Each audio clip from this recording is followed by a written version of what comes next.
Category certificate से related जितनी भी डाउट्स थी ना आपकी कि अभी हम लोग अनरिजर्व डाल देते हैं, यूआर जनरल में डाल देते हैं, बाद में क्या सीएससीएस पे एसटीएससी ओबीसी ईडब्ल्यूएस सेलेक्ट कर पाएंगे क्या, अभी हम पुरानी सर्टिफिकेट डाल देते हैं, क्या दिल्ली यूनिवर्सिटी हमें सही सर्टिफिकेट अपलोड करने का ऑप्शन देगी क्या। सो इन सब का मैं एक ऑफिशियल आंसर इस वीडियो में आप सबके लिए लेकर के आया हूं। एंड ऑफिशियल मतलब मैं तो हूं नहीं यार दिल्ली यूनिवर्सिटी का ऑफिशियल एडमिशन ब्रांच से रिलेटेड, तो मैं कहां से लेकर के आया। मैंने आज जो वेबिनार हुआ था दिल्ली यूनिवर्सिटी के डीन ऑफ एडमिशंस ने जो वेबिनार लिया था उसको पूरा अटेंड किया है। उसके अंदर आपकी इन सारी डाउट्स का जो आंसर दिया है डीन ऑफ एडमिशंस ने, पहले आप उसको सुनिए, उसके बाद छोटी मोटी इन्फॉर्मेशन कुछ होगी वो भी मैं लास्ट में एड ऑन कर दूंगा। और हाँ यार, ऑफिशियल अपडेट्स के लिए चैनल को सब्सक्राइब कर लो। दिल्ली यूनिवर्सिटी में आना है और सीयूईटी में टॉप करना है तो डीयूबडी ऐप पे जाओ, previous year question papers mocks practice करो at an very reasonable and affordable rates. ठीक है, तो चलो अब मैडम क्या बोल रही है उनको एक बार सुन लेते हैं। So next question is related to some reserve category student. They have doubt regarding student's name is Royal Live. He has written his Royal Live name. जो भी है बच्चा, इनका डाउट है कि currently I don't have EWS और OBC certificate, whatever certificate, because हमारे bulletin में मेंशन होगा पॉइंट कि आपका सर्टिफिकेट अपडेटेड होना चाहिए. So currently I don't have certificate and I am applying at the CVT.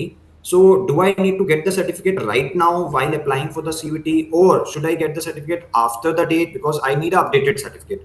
So मैं कब अपना certificate issue करवाऊँ, मेरे पास कौन सा certificate होना चाहिए? Second thing, currently if I don't have certificate and if I apply from unreserved category or unreserved as an unreserved student, will I be eligible to apply under some reserved category later on in DU portal?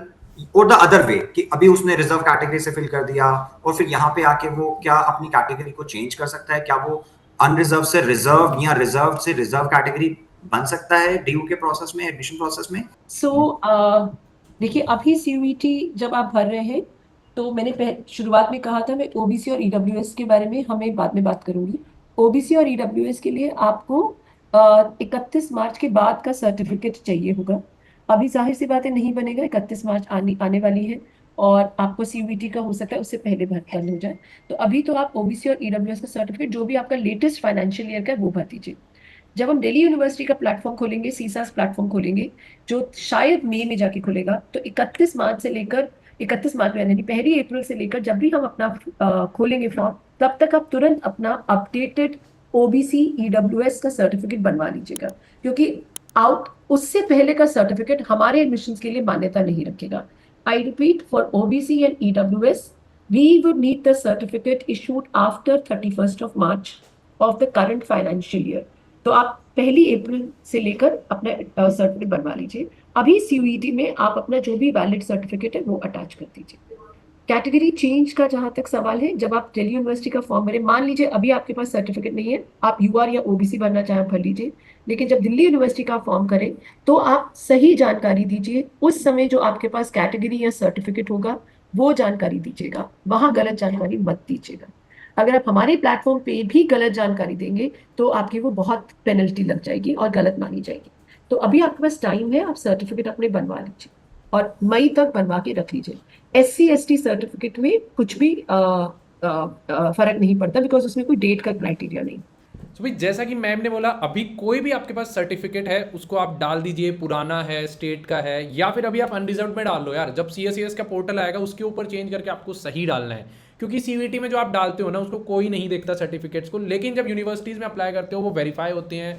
आप आपके professors खोल के देखते हैं, आपकी जो uploaded photos होती हैं उनको नाम मिलाते हैं, आपका, आपके मदर्स का, आपके फादर्स का, ये सारे मदर फादर नेम जो हैं ये सारे मैच होते हैं, डेट्स मैच होती हैं, सारी चीज़ें देखी जाती हैं, साइनिंग अथॉरिटी देखी जाती हैं। तो फिलहाल जो आपकी डाउट है भाई, अगर फॉर्म नहीं भरा है तो अनरिजर्व के अंदर भर दो, अभी सर्टिफिकेट मत बनवाओ ओबीसी और ईडब्ल्यूएस वाले, क्योंकि हर 31 मार्च को आपका जो है वो एक्सपायर हो जाता है सर्टिफिकेट, और 31 मार्च के बाद दोबारा आपको बनवाना पड़ता है। तो आप लोग क्या कर सकते हो, अभी अनरिजर्व भर दो, पुराना डाल दो एंड CSCS के पोर्टल पे चेंज कर लेना। STSC वालों का सेम रहता है ऑल थ्रू द लाइफ, तो कभी भी बनवाया है चल जाएगा। इसका रीज़न है यार, देखो EWS एंड OBC सर्टिफिकेट आपको मिलते हैं आपके फाइनेंशियल आधार पे, STSC मिलते हैं आपके जातीय आधार पे। तो जातीय आधार बदली नहीं हो सकता हर साल, वो सेम रहेगा आपका, तो उसके लिए बार बार नहीं बनवाया जाता। EWS एंड OBC आज आप मतलब उतनी जो भारत सरकार की लिमिट है उतना फाइनेंशियल कंडीशन नहीं है, थोड़े दिन बाद हो जाएगी, तो फिर वो चेंज हो सकता है हर साल, तो बार बार आपको बनवाना पड़ता है।